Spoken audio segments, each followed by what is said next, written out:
that so you can see under here. There's not much under here at all anyway.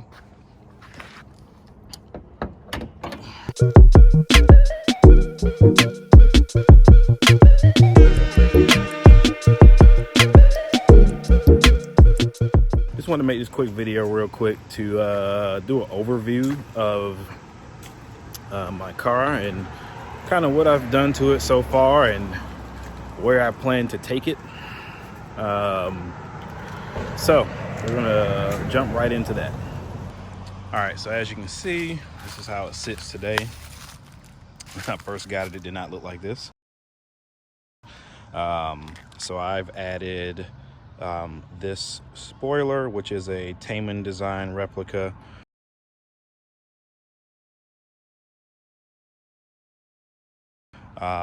This is an OEM hardtop with a black wrap on it that I have to rewrap because I kind of messed it up.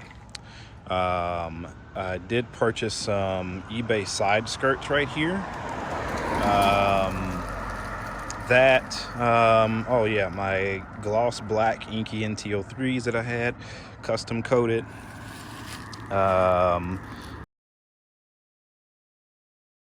The only other thing really as far as outside pieces would be the that is an OEM lip that I purchased off of a forum member.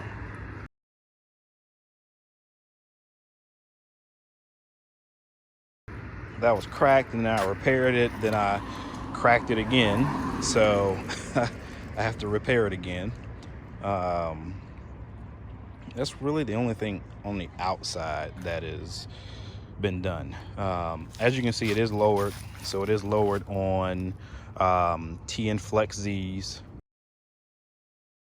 So I do have that. In the front, I am running hard race camber joints, ball joints,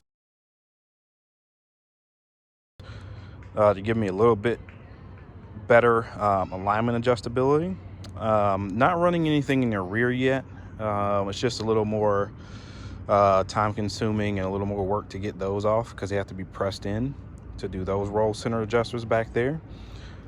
In the rear, all I have is the I have some rear diff collars on. As far as other things under the engine, I do have the hard race engine mounts and transmission mounts. I'm running a Comptech strut bar. Trying to think what else. Jesus, I'm almost forgetting everything. That's pretty much it. As far as like the interior, I have been doing a few DIY things, and you'll see once I open it up here. So I did install a in-dash unit replacing the single din. Sorry for the cars going by. I am outside, so I did put in an Alpine CarPlay unit. I just rewrapped the steering wheel yesterday, so I have a video coming for that soon. I have this aftermarket shifter knob here. I do have a dash cam in the front and in the rear. So for all them crazy people that like to drive crazy, I got you on video. So outside of that, that's really it. So it's fairly simple. Oh yeah, I almost forgot. You hear this when you cut the car on. I am running a Greddy SP dual exhaust with an EVS high flow cap. So I am running that. I think it's a fantastic combination. It works very well.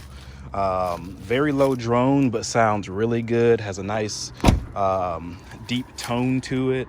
I mean, I really like it. So I did do a Stop Tech brake upgrade. I did upgrade replace all the calipers on the car, front and rear.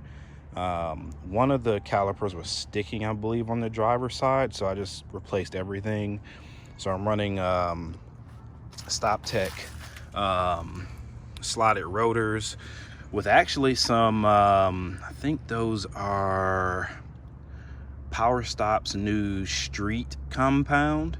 I was running their track compound, but it was a little too aggressive for the street.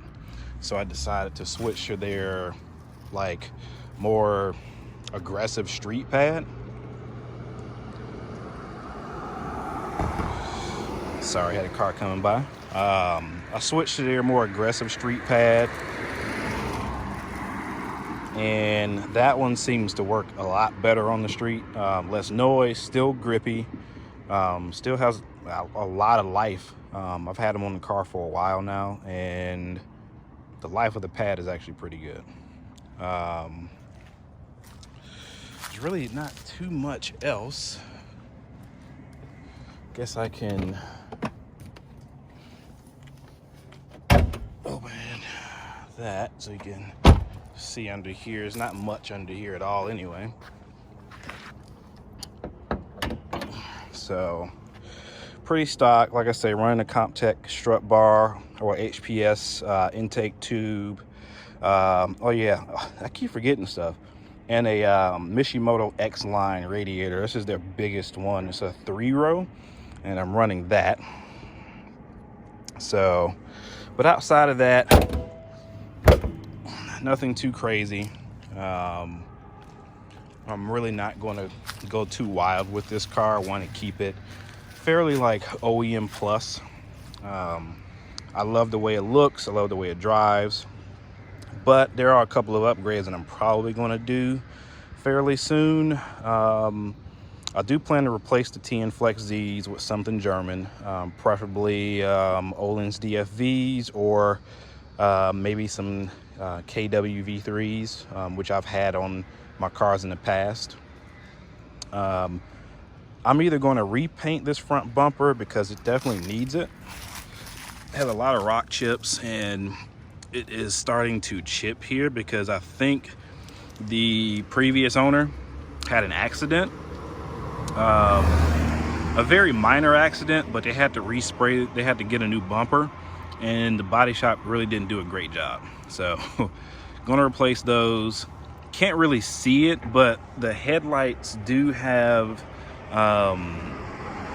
they have some light scratches on it, and the driver's side has some micro cracks, so those really can't be repaired. Let me see if it'll pick it up in the video. You see it right here, actually. Those are micro cracks. You can't really sand those out. There's really no way to fix that other than getting new lights. I visited a friend recently, and he had brand new lights on his car, and it made me jealous. So I'm probably going to end up buying some brand new lights. And I think you can see it in this video, but when they repainted this bumper, the color does not match the body. And something I found out, so I actually repainted this lip down here, and Honda uses a factory epoxy primer, which is beige in color. So it does tint the white when you paint it. They did not use a good primer or any primer at all from what I've seen based on the chips. And the bumper itself comes in a black mold. So you can see how much darker it is compared to that. So when I get it repainted, if I do it, I'm definitely going to use the factory beige epoxy 2K primer. And if I have somebody else do it, I'm going to make sure that they know that. That way the color match comes out the same. Just small things that I've noticed while in ownership of this car. I did do a delete on the side for the badges. The fronts will probably stay on unless I decide to go with the Type R red badges. Haven't decided if I'm gonna do that yet. But overall, this is how the car is going to be. Oh, one note on the front: if I don't repaint this bumper, I may do an A-Muse bumper for the front. I do like the style of that. It's very close to OEM, but with a little more modern shape to it. So I might do that, and possibly if I get the urge to, put a rear diffuser on. But I'm still up in the air about that, so still got a little ways to go. But just wanted to give an overview of the car and kind of where I'm trying to go with it, and just a glimpse into some other videos on the channel that you might see. I currently have a video up of my adventure with this double din cutout. As you know, the Honda S2000 in the US did not come with a cutout for navigation at all. The Japanese cars did, so you have to buy the OEM bezel to make it fit in the dash. Ironically, oh, hold on, we got a Suzuki SV coming by. Sounds good. Ironically, behind the dash when you cut it on the US side, there are mounting locations for the JDM dash bezel bracket. So that's the weird part.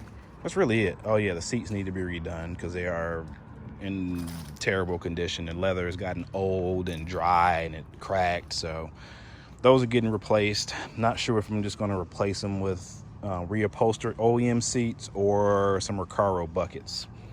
I've had a Recaro bucket before and I love it.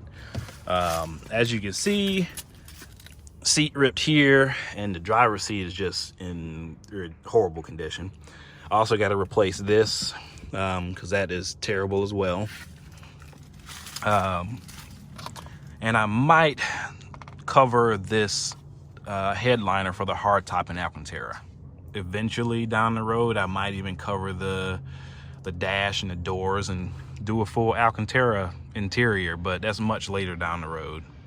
So just wanted to give this update again, and hopefully I will see you guys soon with some more content. Don't forget to subscribe to my channel down below. Hit that like button, hit the subscribe button. A link to my Instagram is in the description as well, so don't forget to follow me and stay tuned for more content. See ya.